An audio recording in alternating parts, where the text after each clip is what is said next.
ഉം. പറ എന്താണ്? എടാ എനിക്ക് അറിയില്ല, എനിക്ക് കുറെ പ്രശ്നങ്ങളുണ്ട്.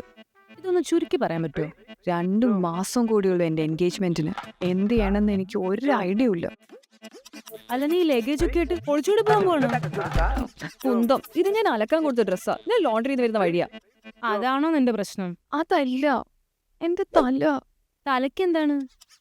തലയിലും ഒന്നുമില്ല, അതാണ് പ്രശ്നം. നല്ല ഹെയർ ഫോളാ, എന്ത് ചെയ്തിട്ട് ഒരു മാറ്റവും ഇല്ല. ഇതാണോ നിന്റെ പ്രശ്നം? ഇതിന് എൻ്റെ ഒരു സൊല്യൂഷൻ ഉണ്ട്. പുനർജത്തിന്റെ ഹെർബൽ ഓയിൽ ഒന്ന് ട്രൈ ചെയ്ത് നോക്ക്. ഇത് 100% ആയുർവേദിക്കാ. നമ്മുടെ ഹെയറിൽ ഉണ്ടാവുന്ന dry scalp, hair whitening, hair fall, എന്തിന് പൊല്യൂഷൻ കൊണ്ടുണ്ടാവുന്ന ഹെയർ ഡാമേജ് വരെ ഇത് പ്രിവെന്റ് ചെയ്യും. എടാ പക്ഷെ ഒരു പ്രശ്നമുണ്ട്, എണ്ണ തേച്ച് എനിക്ക് നീരിറങ്ങും. അതാലോചിച്ച് നീ ടെൻഷൻ അടിക്കണ്ട. ഇത് യൂസ് ചെയ്താൽ നീരിറങ്ങൂല. പിന്നെ നിന്റെ ഹെയർ ഫോളും നിൽക്കും, നിന്റെ വിഷമവും മാറും. ആ